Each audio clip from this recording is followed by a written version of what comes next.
अऊज़ु बिल्लाहि मिनश्शैतानिर्रजीम बिस्मिल्लाहिर्रहमानिर्रहीम रब्बि इश्रह ली सदरी व यस्सिर ली अमरी वहलुल उक़दतम मिन लिसानी यफ़क़हू क़ौली रब्बि ज़िदनी इल्मा अल्लाहुम्मा अरिनल हक़्क़ हक़्क़न वरज़ुक़ना इत्तिबाअह व अरिनल बातिला बातिलन वरज़ुक़ना इज्तिनाबा आमीन या रब्बल आलमीन। अल्लाहुम्मा तहिर क़ुलूबना मिनन निफ़ाक़ व अअमालना मिनर रिया व अलसिनतना मिनल कज़िब व अअयुनना मिनल ख़ियाना फ़इन्नका तअलमु ख़ाइनतल अअयुनि व मा तुख़फ़ी सुदूर आमीन या रब्बल आलमीन। बच्चे 9.4 और 9.3 क्वेश्चन मैंने आपको होमवर्क में दिया था, उम्मीद करता हूँ आप लोग कर चुके होंगे। किसी बच्चे को कोई प्रॉब्लम? मैच कर गए? नहीं हो रहे? हम करें? हो गया मैच? मेजॉरिटी स्टूडेंट्स का नहीं हो रहा तो हम कर लेते हैं, इसमें ये आपकी रिवीजन हो जाएगी और उनका फायदा हो जाएगा। ठीक है जी, हमें नेकी और भलाई के कामों में एक दूसरे का ताउन करना चाहिए इंशाल्लाह। तो आप थोड़ा सा सेक्रीफाइस करेंगे, लेकिन ये है कि इंशाल्लाह इसका फायदा ही होगा। पढ़ के हम लोग सॉल्व करते हैं इसको, और उसके बाद फिर जो बाकी हिस्सा रह गया इसको इंशाल्लाह मुकम्मल करेंगे इंशाल्लाह। जज़ाकुमुल्लाह खैर। बच्चे, रिक्वायरमेंट ये है कि टैक्स पेएबल कैलकुलेट करना है और टैक्स पेएबल जो आपने रिटर्न ऑफ इनकम के साथ जमा करवाना है। मिस्टर ई ने डिस्क्लोज की है फॉलोइंग इंफॉर्मेशन। सैलरी है 16 लाख रुपए की, फॉरेन सोर्स इनकम है 2 लाख रुपए का, बैरून मुमालिक में 10,000 का टैक्स अदा किया, अदर सोर्स है 296,000, share of profit from AOP 2,20,000 रुपए का, ज़कात deducted at source by the bank 27,000, relative को पे की गई है और ये आपको पता है डिडक्टेबल अलाउंस नहीं है।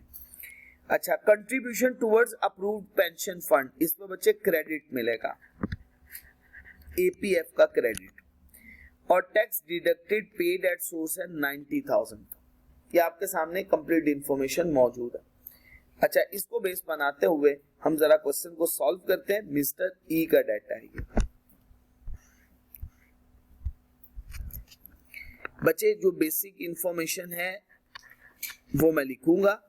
मिस्टर ई कंप्यूटेशन करने वाला हूं taxable income and tax liability की। Computation of taxable income and tax liability, इसके साथ ही साथ बच्चे टैक्स ईयर आ गया 2025। इंफॉर्मेशन बच्चे रुपीस में, एक एक करके जो बच्चे इनकम है वो लिखता जाता हूं। सबसे पहले है बच्चे टैक्सेबल सैलरी,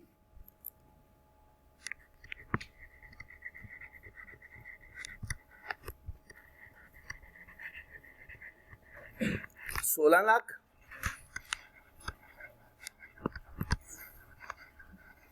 जी बच्चे, इसके बाद आ रही है बच्चे 2 लाख की फॉरेन सोर्स इनकम,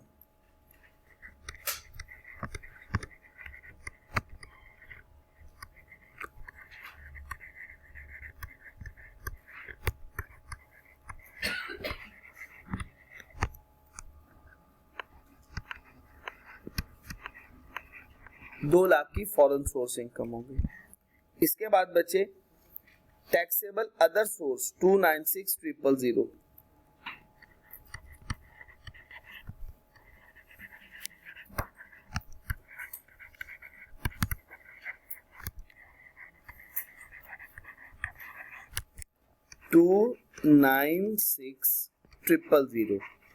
यही है जी बच्चे।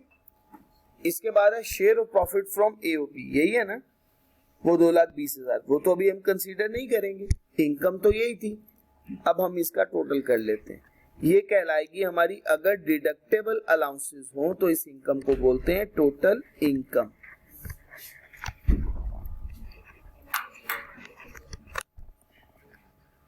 $2096, यही फिगर है बच्चे, ये है बच्चे टोटल इनकम। अब बच्चे हम इसमें से माइनस करेंगे ज़कात।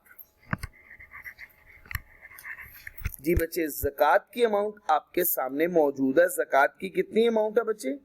27,000, 27,000। ये बच्चे हमने इसमें से माइनस किया, ये कहलाएगी टैक्सेबल इनकम।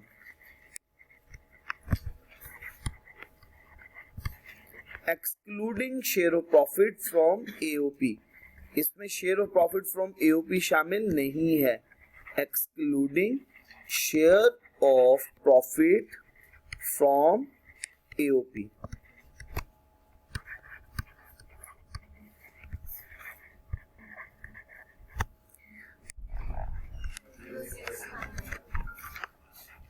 $2069 ये फिगर है बच्चे। ये है taxable income excluding share of profit from AOP. अब बच्चे मुझे इसमें ऐड करना है। आपको याद होगा एओपी का मेंबर को डिविजिबल प्रॉफिट में से कोई भी शेयर रिसीव हो, उस शेयर को कहते हैं share of profit from AOP. उसका रूल क्या पढ़ा था हमने? Share of profit from AOP is exempt in the hand of member but shall be included in his taxable income only for rate purpose। याद है ना आपको ये बात? जी बच्चे हम ऐड करने वाले हैं share of profit from AOP. Share of profit from AOP है 2,20,000।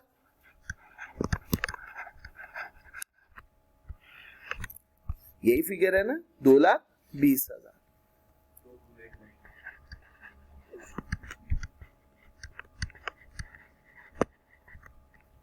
ठीक हो गया। ये टैक्सेबल इनकम शाबाश, बिल्कुल ठीक है। Including share of profit from AOP है। जी बच्चे यहां तक कोई दिक्कत तो नहीं है। अब हमें बच्चे टैक्स लायबिलिटी कैलकुलेट करनी है। टैक्स लायबिलिटी के लिए हमें देखना होगा सैलरीड का केस है या नॉन सैलरीड का। उसके लिए मैं वर्किंग कर देता हूं। यहाँ पे सैलरीड का केस है या नॉन सैलरीड का। वर्किंग नंबर 1 देखिएगा, सैलरी की अमाउंट है 16 लाख रुपए। कितनी अमाउंट है? 16 लाख। अब हमने इसको डिवाइड करना है। अब हमारे सामने दो मौजूद है, एक टैक्सेबल इनकम ये है और एक ये है। हमने रूल पढ़ा था सिर्फ दो केसेस में हमने इंक्लूडिंग वाली यूज करनी है। एक हमने डोनेशन के केस में यूज करनी है और एक एपीएफ के केस में यूज करनी है। ये दो के केस में हमने ये वाली टैक्सेबल इनकम यूज करनी है। बाकी तमाम हालात के अंदर हमने यही वाली टैक्सेबल इनकम यूज करनी है। तो टैक्सेबल इनकम हुई 2069,000 मल्टीप्लाई कर दे इसे 100 से। 77.3%। सैलरीड का केस हुआ या नॉन सैलरीड? Greater than 75%। तो ये केस हो गया सैलरीड केस। तो बचे ये सैलरीड केस।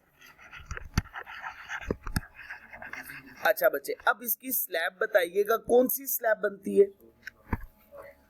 अच्छा स्लैब इसकी 16 लाख से 32 लाख तक की। ये थर्ड वन स्लैब है। Fourth one tax on rupees 16 lakh 22 lakh. जी बच्चे ठीक होगा जी, 22 लाख। जी मैं आप लोगों को शो भी करवा देता हूं, मेरे पास वो प्रीवियस टैक्स रेट्स मौजूद होंगे। ये देखिएगा जी, ये देखिए जी, ये 12 लाख से 16 लाख है, 16 लाख से 32 लाख है। ये केस है नॉन सैलरीड इंडिविजुअल का, बट हमें तो यूज करना है सैलरीड इंडिविजुअल का। वालेकुम अस्सलाम व रहमतुल्लाहि व बरकातुहू। जी बच्चे 22 लाख से ज्यादा और 32 लाख के दरमियान, और 22 लाख तक टैक्स की अमाउंट कितनी है? 1,80,000। बिल्कुल ठीक हो गया जी, शाबाश।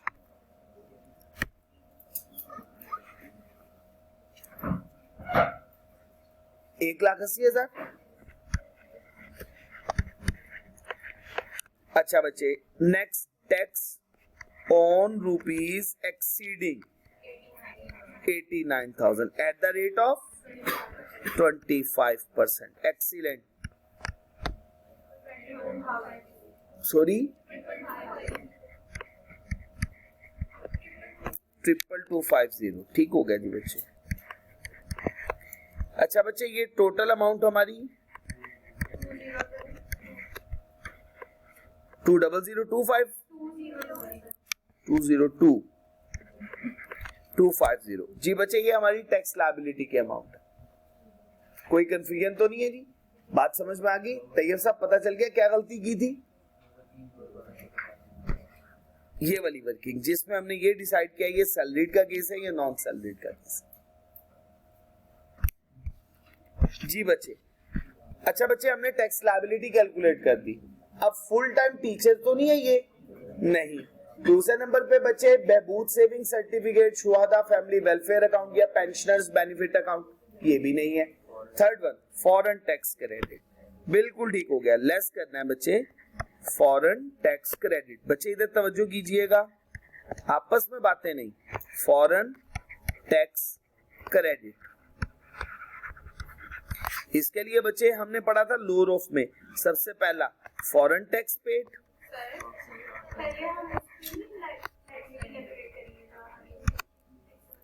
वो कैलकुलेट करनी चाहिए।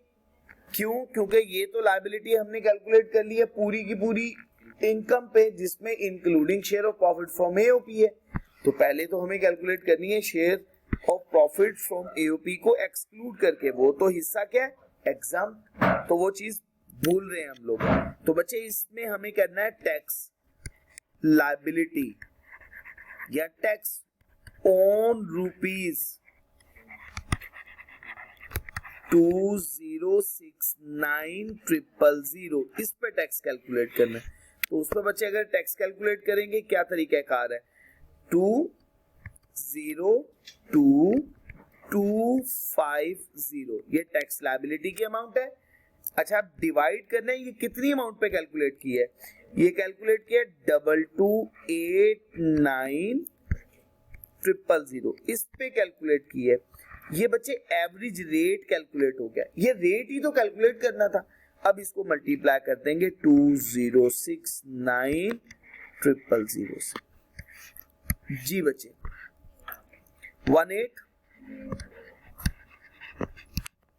182811। अब बच्चे foreign tax paid, foreign tax paid कितनी अमाउंट है? 10,000। जी बच्चे, बी में बच्चे हमें करना है Pakistan average tax on foreign source income. जी बच्चे, कैलकुलेट करते हैं। सबसे पहले टैक्स लायबिलिटी बताइएगा। इसके लिए हमने वो लायबिलिटी जो excluding share of profit from AOP है वो कंसीडर करनी है, याद रखिएगा। ठीक है, तो क्या होगी?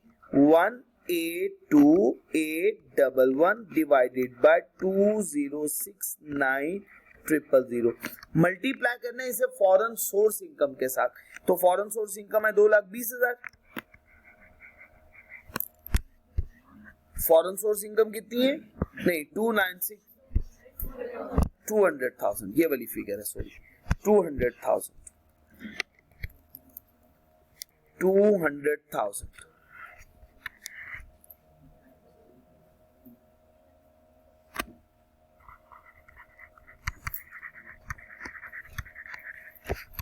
whichever is lower amount 671। अच्छा बच्चे, इन दोनों में से जो अमाउंट लोअर होगी वो तो 10,000 की अमाउंट है। तो जी बच्चे, इसमें से माइनस कर दें, ये फिगर हो गई हमारी 172,811। बिल्कुल ठीक हो गया, 172,811।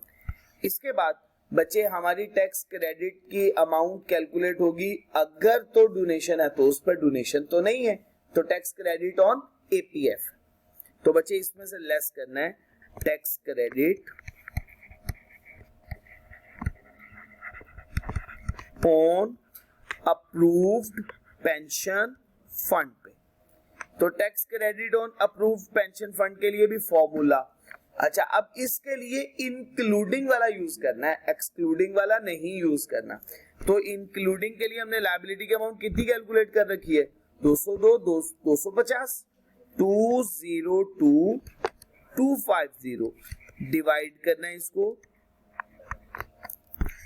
जी बच्चे 228900 228900। अच्छा बच्चे, अब इसको मल्टीप्लाई करना है अमाउंट के साथ। अमाउंट के लिए हम कैलकुलेशन करेंगे एक्चुअल कंट्रीब्यूशन। एक्चुअल कंट्रीब्यूशन की अमाउंट कितनी है, 160,000 56,000 जी 156,000 actual contribution. B 20% of taxable income, 20% of taxable income. अब टैक्सेबल इनकम जो हमने कंसीडर करनी है एक्सक्लूडिंग या इंक्लूडिंग, एक्सक्लूडिंग। इंक्लूडिंग सिर्फ इस लायबिलिटी के फॉर्मूले के लिए है। तो जी बच्चे इसको मल्टीप्लाई कीजिएगा 2069000।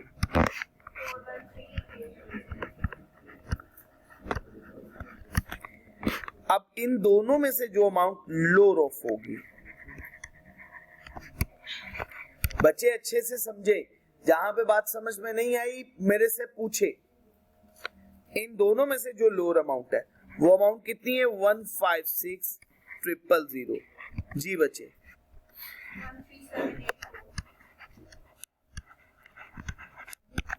13784 बच्चे वो क्रेडिट की अमाउंट है, माइनस कीजिएगा 159027 जी बच्चे। ये अमाउंट कैलकुलेट कर दी। अब इसके बाद कोई और क्रेडिट तो नहीं है, लेस कर दिया टैक्स डिडक्टेड एट सोर्स।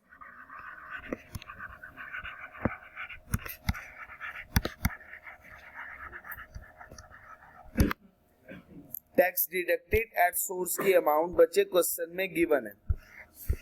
कितनी अमाउंट है, 90,000। बिल्कुल ठीक हो गया।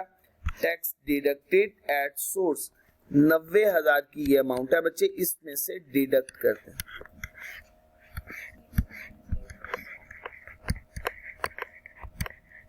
जी बच्चे ये कहलाएगा टैक्स पेएबल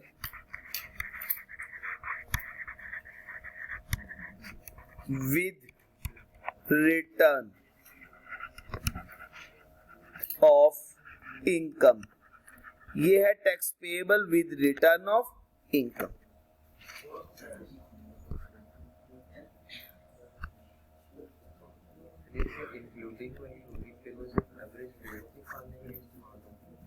जी वो एवरेज रेट कैलकुलेट, बिल्कुल उसी के साथ।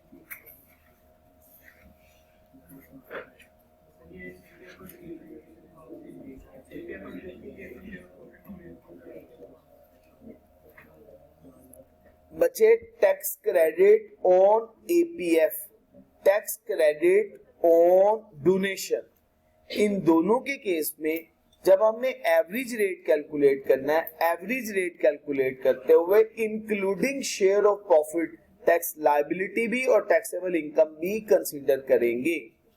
बाकी हर केस के अंदर जब भी हम कंसीडर करेंगे एक्सक्लूडिंग वाली करेंगे। बहुत आसान सी बात, सिर्फ टैक्स का रेट, एवरेज टैक्स रेट अगर हमने कैलकुलेट करना है टैक्स क्रेडिट ऑन डोनेशन के केस में या टैक्स क्रेडिट ऑन एपीएफ के केस में, सिर्फ इस फॉर्मूले के लिए हमें शामिल करना है टैक्स लायबिलिटी और टैक्सेबल इनकम के फॉर्मूले में including share of profit from AOP बस।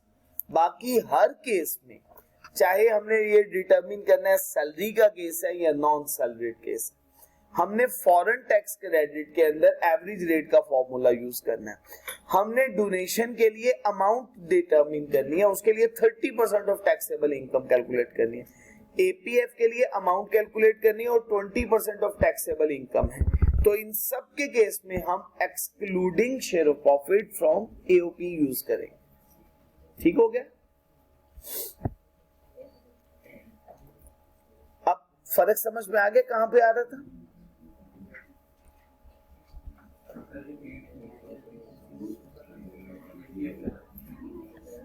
एपीएफ वाला और डोनेशन, इन दोनों केसेस में जब हम ये रेट कैलकुलेट करते हैं, ये रेट, ये देखिएगा, ये रेट की बात कर रहे हैं,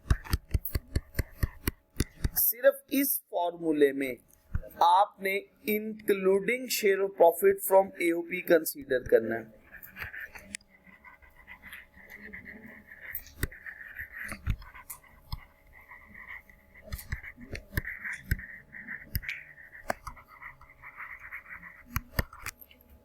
बस, बाकी हर जगह पे आपने excluding share of profit from AOP consider करना है। सिर्फ दो फॉर्मूलाज में आपने ये इंक्लूडिंग यूज करना है। एक जी, टैक्स लायबिलिटी भी और टैक्सेबल इनकम दोनों में इंक्लूडिंग यूज करना है। बेस, लाइक आइटम्स बेस बनती हैं। फिर कंपैरिजन जब भी करते हैं लाइक आइटम्स का करते हैं, अनलाइक आइटम्स का नहीं करते कि हम एक केस में इंक्लूडिंग यूज कर लें और दूसरी तरफ डिनोमिनेटर में एक्सक्लूडिंग ले लें, ऐसा नहीं। फिर दोनों में इंक्लूडिंग यूज हो।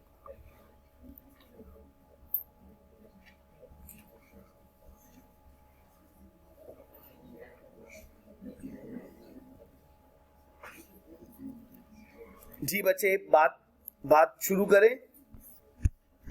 आऊज़ु बिल्लाहि मिनश शैतानिर रजीम, बिस्मिल्लाहिर रहमानिर रहीम।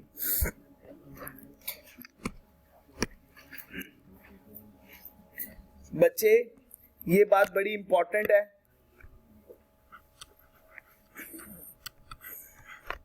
सबमिशन ऑफ ऑडिटेड अकाउंट्स, बात बहुत सिंपल सी है, समझ लीजिएगा और इसको याद भी कर लीजिएगा। एक एओपी को चाहिए कि वो फाइल करे अपनी फाइनेंशियल स्टेटमेंट ऑडिटेड। क्या करे? ऑडिटेड फाइनेंशियल स्टेटमेंट सबमिट करे। और ऑडिट किससे करवाना है? Firm of chartered accountant, firm of CA या कॉस्ट एंड मैनेजमेंट अकाउंटेंट्स, ये है सीएमए।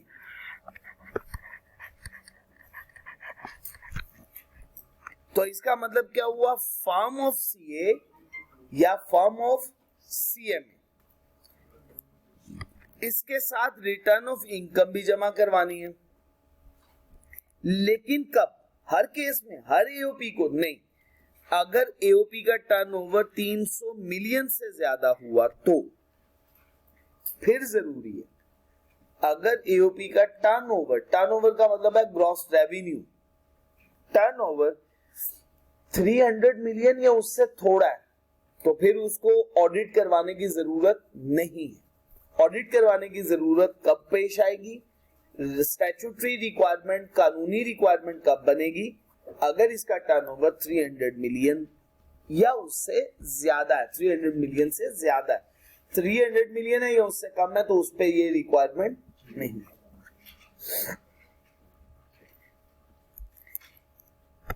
अच्छा, ड्यूरिंग द टैक्स ईयर के दौरान और any of the preceding tax year, इसका मतलब है कभी भी आपका टर्नओवर 300 मिलियन से ज्यादा हो गया तो फिर उसके बाद आपको ये लॉ फॉलो करना ही पड़ेगा कि आपकी फाइनेंशियल स्टेटमेंट का ऑडिट हर साल होगा।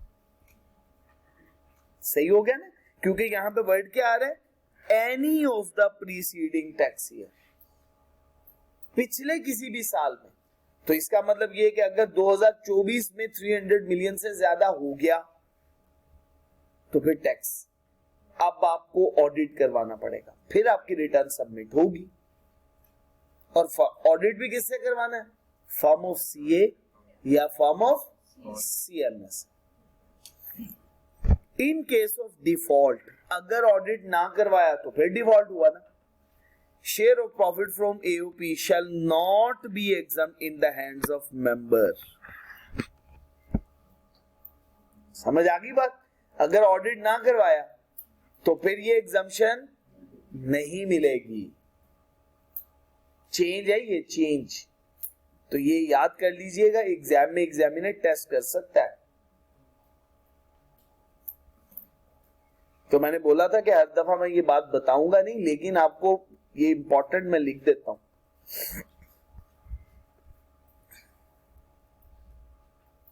पढ़ें जी नेक्स्ट।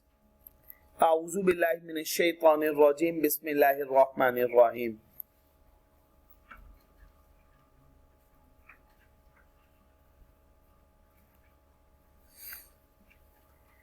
अच्छा बच्चे, अगर एक पर्सन है, लेट्स सपोज कोई भी एक पर्सन है, ये एक एओपी है,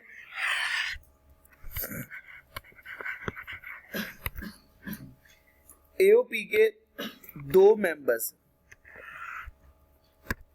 एक मेंबर हैं फैजान साहब और एक मेंबर है इमाद साहब।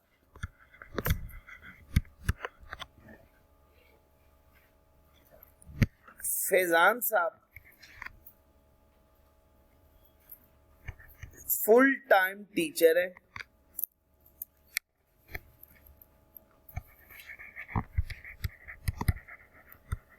और अदर क्रेडिटर्स या इसके अलावा कोई और क्रेडिट्स है या रिबेट्स है, क्रेडिट्स है या रिबेट्स है, इसके अलावा। अब वो क्रेडिट्स और रिबेट्स अलाउ नहीं हो सकते। इन्हें क्यों नहीं हो सकते? इनकी टैक्स लायबिलिटी की अमाउंट या तो जीरो है या टैक्स क्रेडिट की अमाउंट से कम है, तो फिर इन्हें ये क्रेडिट अलाउ नहीं होगा। अब ये बड़े परेशान बैठे हुए हैं, क्या करूं? ये तो मेरा क्रेडिट ही, अब आपको पता है क्रेडिट कैरी फॉरवर्ड भी नहीं हो सकता, ये तो लैप्स कर जाता है। अब ये बड़े परेशान है, क्या करूं? इन्हें इमाद साहब ने कहा आप एक काम करें, ये क्रेडिट एओपी को ट्रांसफर करते हैं। क्या करें? एओपी को।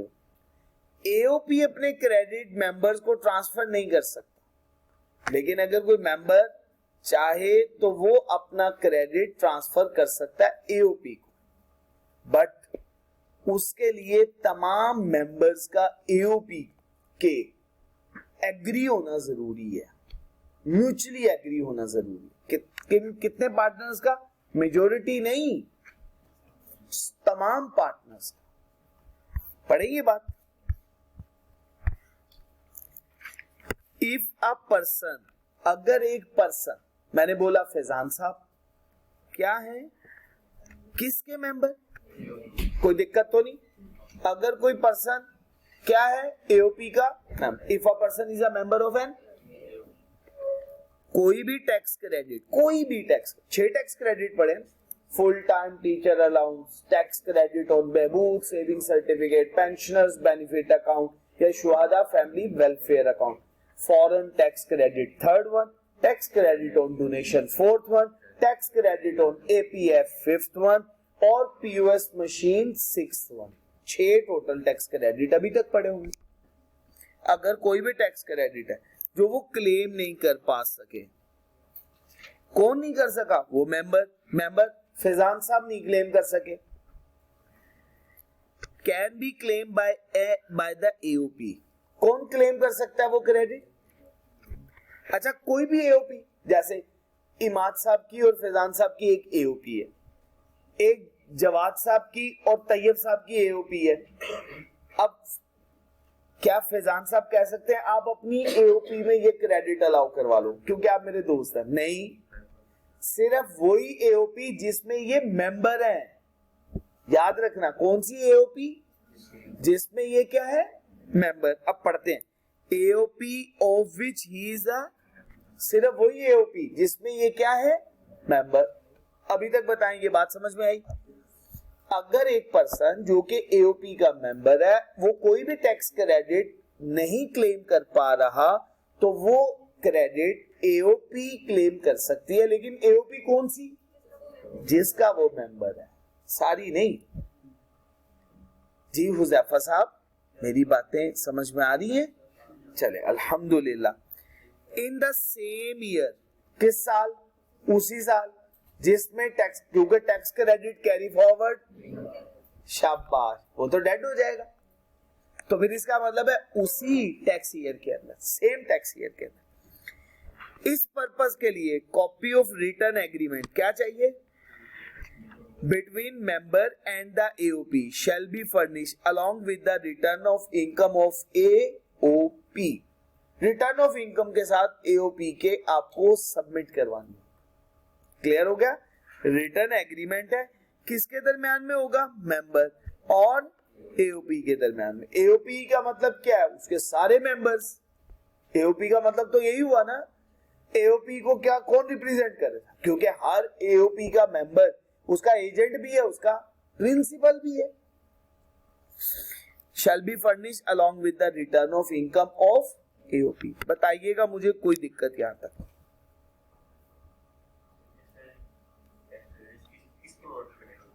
टैक्स क्रेडिट किसके अमाउंट में मिलेगी? टैक्स क्रेडिट की अमाउंट तो कैलकुलेट होगी मेंबर के पर्सपेक्टिव से, वो तो लायबिलिटी के अगेंस्ट बस सेट ऑफ होना, माइनस करना है कि इतना बनता है टैक्स क्रेडिट। वो टैक्स क्रेडिट ये अलाउ नहीं कर पाए, एओपी अलाउ करवा ले, और रिटर्न सबमिट करवाते हुए एओपी का मेंबर के साथ एग्रीमेंट हो जाए। बच्चे किसी को कोई सवाल तो नहीं पूछना? अब बात जरा बच्चे इंटरेस्टिंग शुरू हुई है, अब है जरा काम की बातें। पहले भी काम की बातें थी, ये नहीं था कि वो गैर अहम थी, सारी अहम बातें। आऊज़ु बिल्लाहि मिनश शैतानिर रजीम, बिस्मिल्लाहिर रहमानिर रहीम। अब जो हम बात करने वाले हैं वो जरा आपने अच्छे तरीके से सुन ली। मुस्तफा साहब, हम बात करने वाले हैं, लेट्स सपोज हम कहते हैं ये एक एओपी है। एओपी स्टैंड्स फॉर, अल्हम्दुलिल्लाह आपको इतना तो याद हुआ। एओपी के कुछ मेंबर्स हैं, उनके हम जरा डिस्कशन करते हैं एओपी के मेंबर्स की।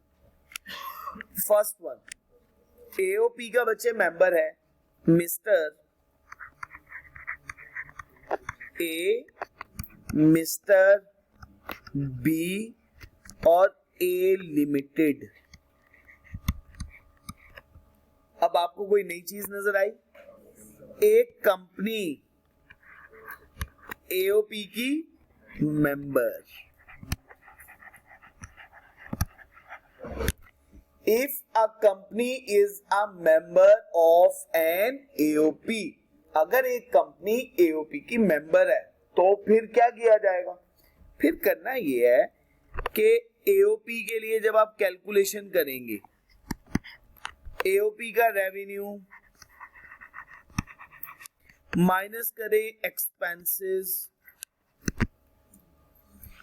एक्सपेंसेस माइनस करने के बाद ये अमाउंट कैलकुलेट होगी, जिस पे अब आप टैक्स कैलकुलेट करने वाले हैं। ये अमाउंट कहलाती है प्रॉफिट बिफोर टैक्स। अभी आपने इस पर टैक्स कैलकुलेट नहीं करना, इसमें से माइनस कर देना है शेयर ऑफ कंपनी। क्या माइनस कर देना है? शेयर ऑफ कंपनी, कंपनी का शेयर माइनस कर देना।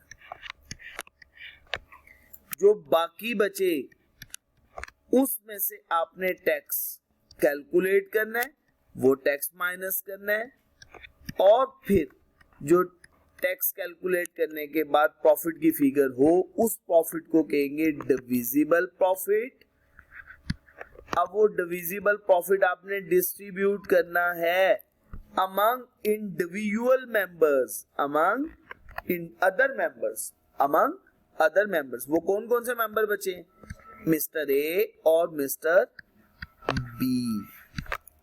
ये आपके सामने है सारी सिचुएशन।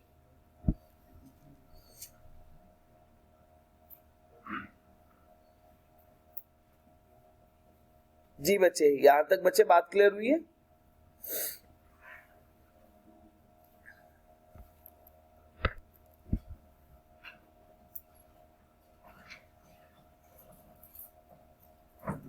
अब आप मेरे से पूछ रहे हैं कि भाई कंपनी का जो शेयर है आपने सेपरेट कर दिया, क्या उस शेयर पे टैक्स नहीं लागू होगा?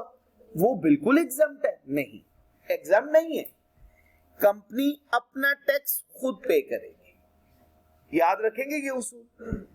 कंपनी अपना टैक्स, और टैक्स का रेट क्या होगा?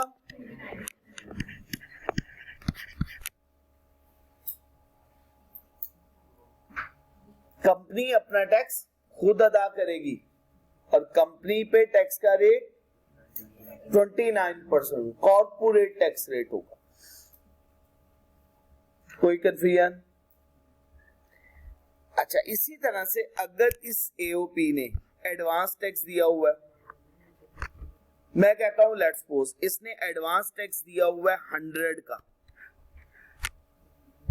ये एडवांस टैक्स। अब आप लोगों ने मुझे कैलकुलेट करके बताना। मैं कहता हूं मिस्टर ए की परसेंटेज है 25%, मिस्टर बी की परसेंटेज है 35%, ए लिमिटेड की परसेंटेज है 40%। ये परसेंटेज है।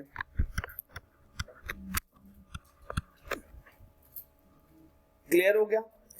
अब इस एडवांस टैक्स में से कितना एडवांस टैक्स पेएबल कैलकुलेट करते हुए हम टैक्स लायबिलिटी में से माइनस करेंगे एओपी के केस में। जैसे एओपी का केस है ना, टैक्स लायबिलिटी हम सबसे पहले लिखेंगे एओपी की टैक्स लायबिलिटी बन गई लेट्स सपोज 150 रुपए की। हम सारा ही माइनस कर दे इसमें से एडवांस टैक्स, कर भी सकते हैं, लेकिन अगर हम इसके टुकड़े करना चाहें तो पहले हम इसके 2 टुकड़े कर सकते हैं। 40% एक तरफ रहने दें और बाकी इन दोनों का मिला के इकट्ठा 60% एक तरफ हो जाएगा। वो 40% कितना हो गया? 40 रुपए, और 60% कितना हो गया? 60 रुपए।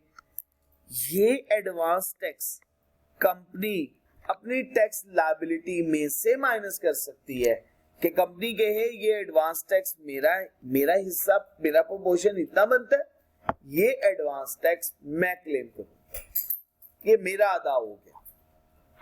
और बाकी जो 60 का है वो 60 का इसमें से माइनस हो जाएगा।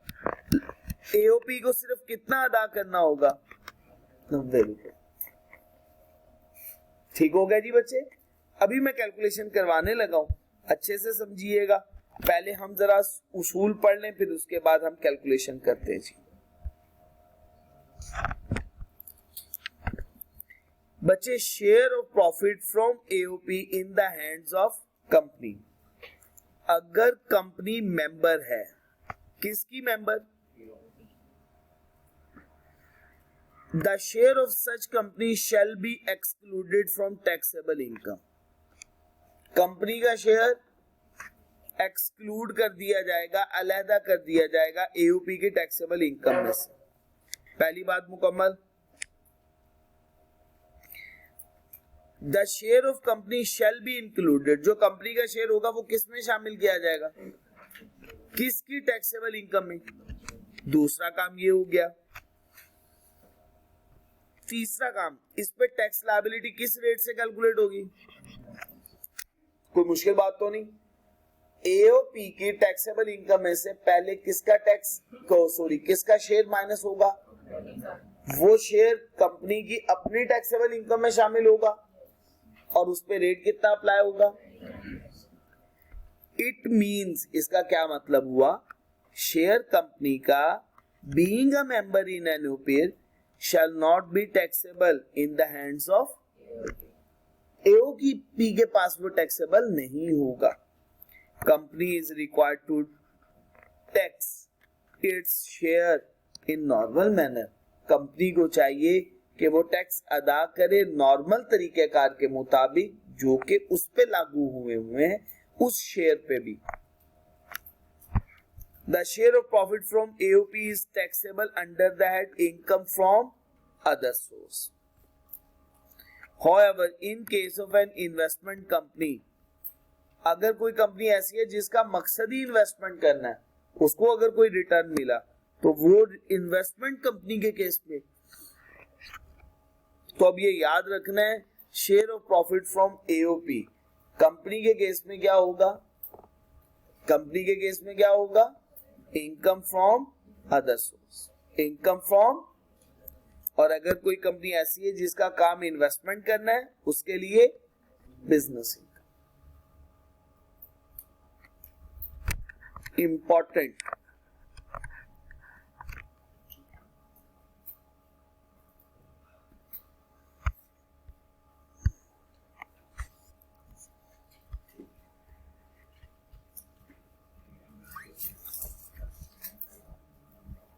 बिस्मिल्लाहिर्रहमानिर्रहीम।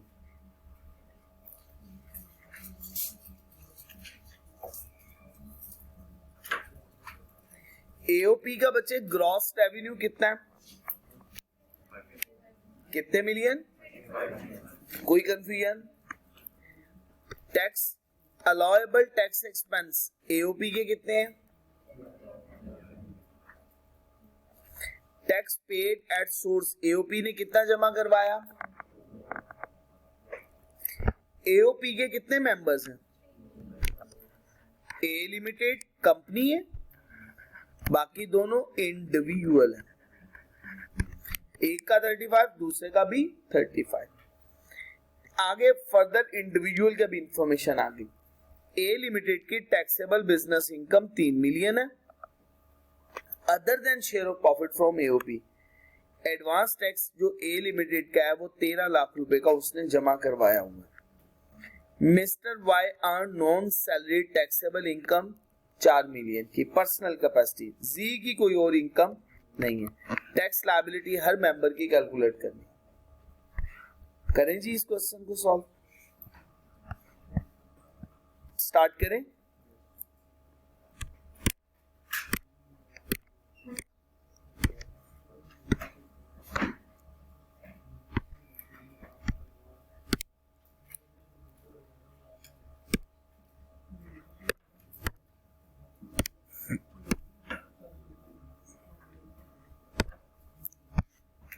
जी बच्चे ये एओपी है, मैं फॉर्मेट में कोई चीज नहीं लिख रहा हूं, लेकिन हम एओपी के लिए वर्किंग कर रहे हैं। बच्चे जल्दी जल्दी वर्किंग करनी है, थोड़ा सा टाइम शॉर्ट है।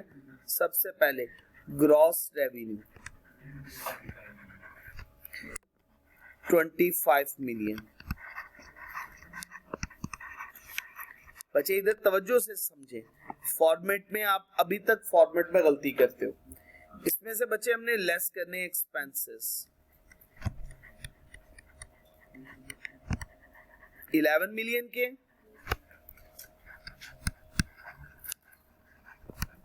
तो देख लें जो इंफॉर्मेशन मेरे सामने वाज़ेह गिवन है मैं लिखता जा रहा हूं और उसको सॉल्व करता चला जा रहा हूं। 14 मिलियन ये है बच्चे टैक्सेबल इनकम।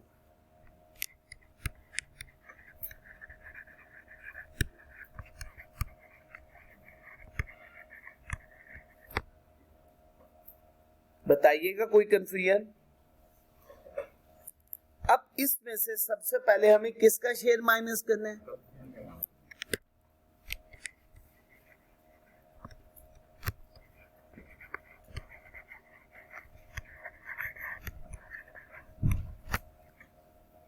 कंपनी का शेयर कितने परसेंट है? 30% है ना, तो कितने परसेंट हुआ? 30%। करें जरा 4.2 मिलियन वो इसमें से माइनस कर दिया।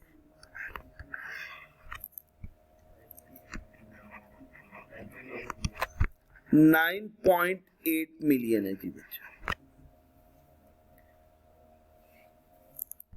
अच्छा बच्चे अब ये है बेसिकली इसमें से अब हमने टैक्स माइनस करना है। Less tax expense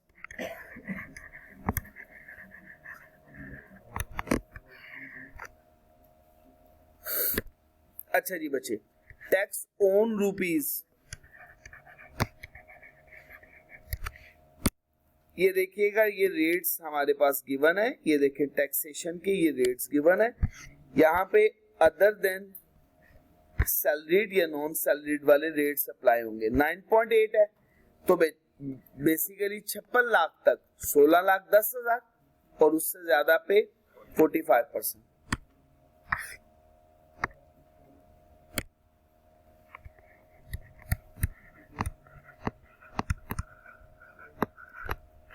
16,10,000। उसके बाद टैक्स ऑन रुपीज एक्सीडिंग, कितने पैसे बन रहे हैं बच्चे? 4.3 million at the rate of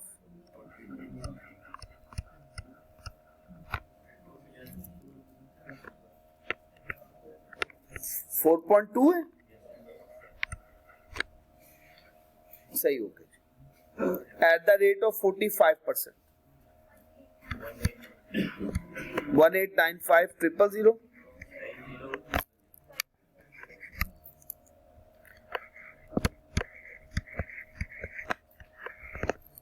जी बच्चे, इसका टोटल किया हमने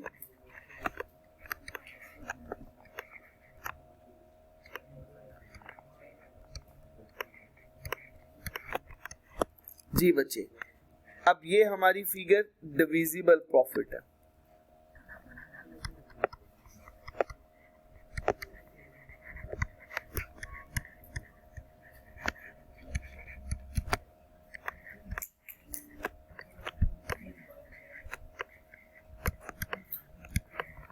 जी बच्चे, 6.3 मिलियन डिविजिबल प्रॉफिट।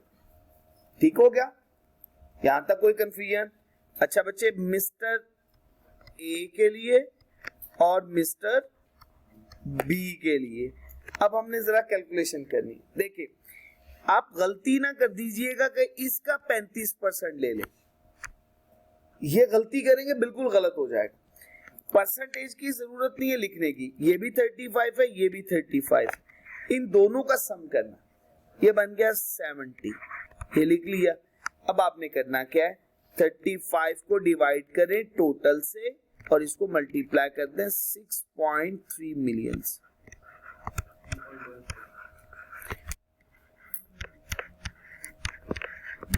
बच्चे, मैं बात समझा पाया हूं? ये गलती नहीं करनी, आपने हर सूरत में ये बात याद रखनी। पहले इनकी इंडिविजुअल लिखनी है, फिर उसका टोटल कर लेना है, फिर उस टोटल से डिवाइड करना है इंडिविजुअल को और मल्टीप्लाई उस फिगर से। अगेन यहाँ पे 70 और मल्टीप्लाई बाय 6.3 मिलियन,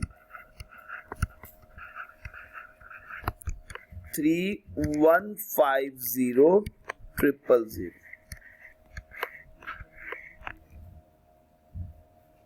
अब हर एक के लिए इंडिविजुअल वर्किंग कर लेंगे, मैं कंपनी के लिए बस कर देता हूं, कर दूं? जी बच्चे, कंपनी के लिए ए लिमिटेड के लिए, ए लिमिटेड के लिए सबसे पहले इनकम फ्रॉम बिजनेस,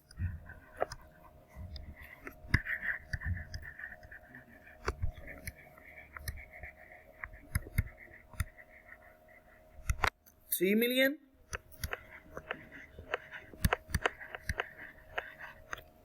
अच्छा बच्चे, next share of profit from AOP,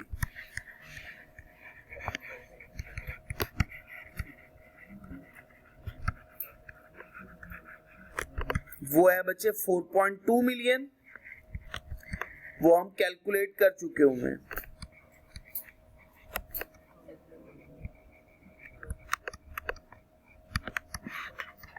ये बच्चे है टैक्सेबल इनकम।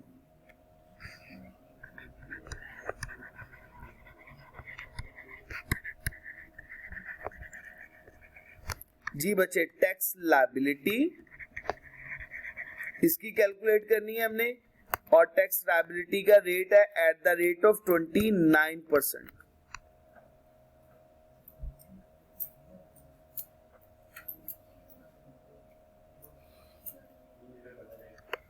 $2088,000। अच्छा बच्चे, अब इसमें से माइनस कीजिएगा less, tax deducted at source,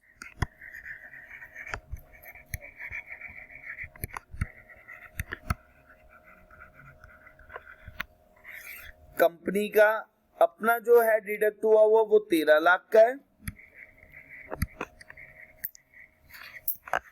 और जो एओपी की सूरत में है वो 2 मिलियन, उसका 30%, 600,000।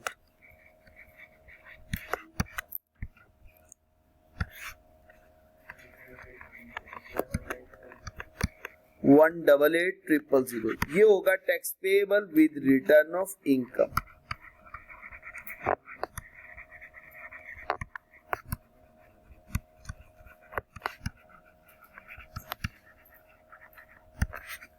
ठीक हो गया। अच्छा, अब अगर हम चाहते हैं एओपी का टैक्स लायबिलिटी या टैक्स पेएबल कैलकुलेट करना, एओपी का अगर टैक्स पेएबल कैलकुलेट करना चाहते हैं तो सबसे पहले टैक्स लायबिलिटी की अमाउंट बताइएगा, कितनी अमाउंट है वो हमने कैलकुलेट कर रखी है 35 लाख, 35 लाख, और इसमें से माइनस कीजिएगा less tax deducted at source.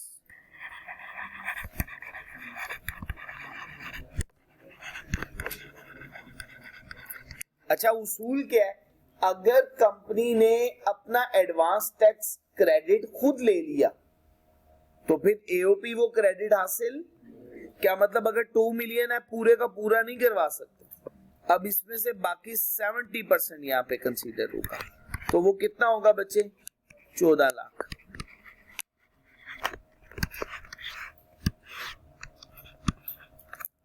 सोलह लाख है, 15 लाख नहीं है, 21 सॉरी जी तैयब साहब, ये आ गया टैक्स पेएबल।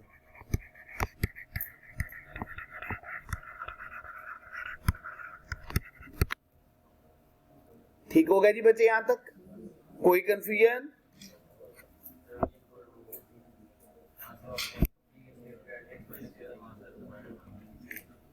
किस जगह से?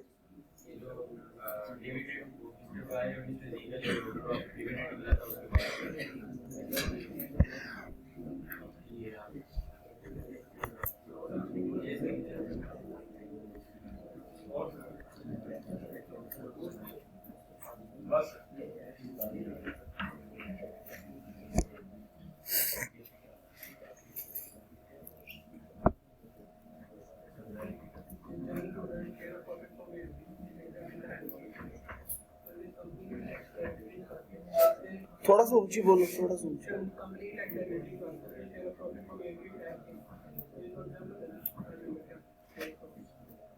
Share of profit from AOP किस में ऐड किया हुआ? कंपनी के लिए हमने उसूल पढ़ा कि उस हिसाब, देखिए एओपी के टोटल कितना बनता था 14 लाख रुपया, एओपी को उस अमाउंट पे टैक्स खुद देना था, अगर वो खुद पे कर देते तो फिर मेंबर के लिए वो एग्जम्प्ट हो जाता। अब 42 लाख के ऊपर एओपी ने टैक्स नहीं दिया, हमने टैक्स जो लागू किया वो 9.8 पे लागू किया, उसके 14 लाख में से 42 लाख तो पहले ही माइनस कर दिया, उस अमाउंट पे तो अगर टैक्स नहीं लगा इसका मतलब क्या है, कंपनी अपना टैक्स खुद अदा करेगी, तो कंपनी के लिए फिर वो अमाउंट एग्जम्प्ट नहीं है, फिर कंपनी की वो टैक्सेबल इनकम में शामिल होगा। वो रेट सिर्फ इंडिविजुअल के लिए बात हुई थी कि इंडिविजुअल के लिए share of profit from AOP is exempt in the hand of member but shall be included in his taxable income for rate purpose.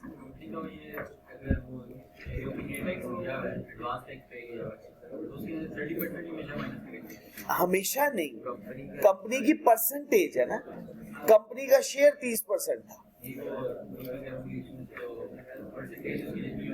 हाँ उतना लेंगे।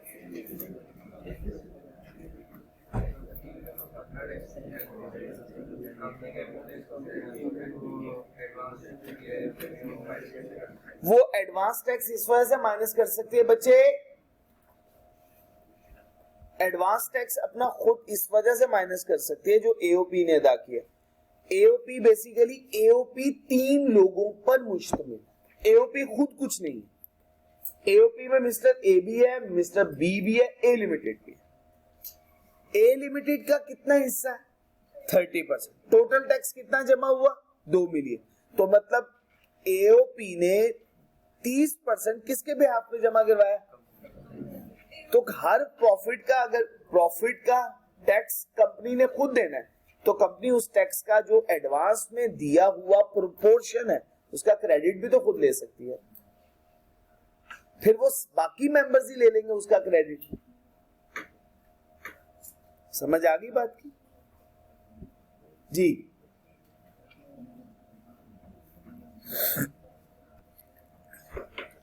सुब्हानक अल्लाहुम्मा व बिहम्दिक अशहदु अल्ला इलाहा इल्ला अंता अस्तगफिरुका व अतूबु इलैक। अस्सलामु अलैकुम व रहमतुल्लाहि व बरकातुहू। अच्छा बच्चे, एक काम कीजिएगा,